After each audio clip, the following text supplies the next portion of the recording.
Steve Scalise mentioned that my first act as the Speaker was to bring the resolution to make formal and official in the congressional record our resolve to stand with Israel and against the barbarism of Hamas and all of its accomplices.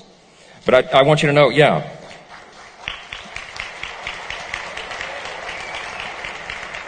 it's not an accident that the first resolution was for Israel and my first trip was to come and be with you.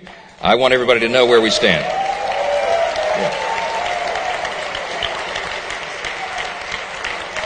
Thank you.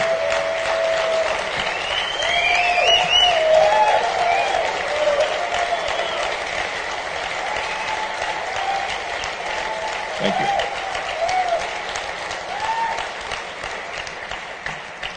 I hope they hear this around the world. I hope they know where we stand. There's no ambiguity about this.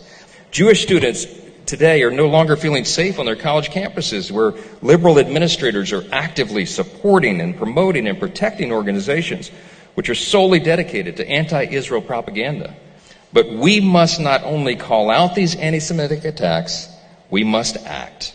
So as Steve mentioned, in the week ahead, House Republicans will work swiftly to pass legislation to provide Israel much-needed resources in their fight against these barbaric terrorists. We will stand with Israel strongly.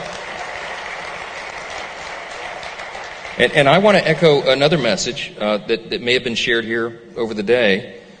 This message is to the UN.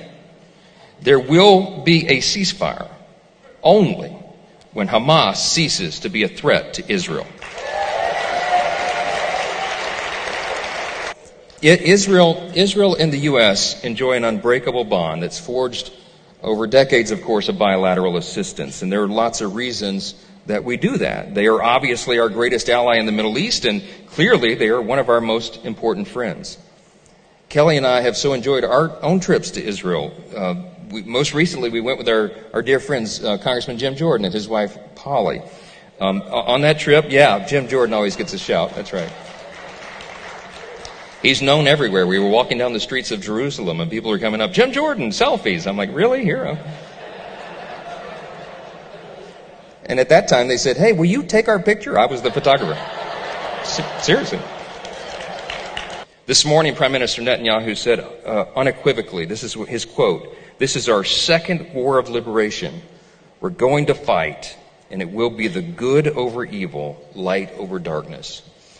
Last night, I spoke with him on the telephone. The Prime Minister called me, and I used those very words myself. I said, Bibi, it's good over evil. It's light over darkness. We all see that. I assured the Prime Minister of our unwavering support of Israel and her people, and I assured him that our Congress, and under my leadership, we will be there until the end. We will be there until the end of this conflict.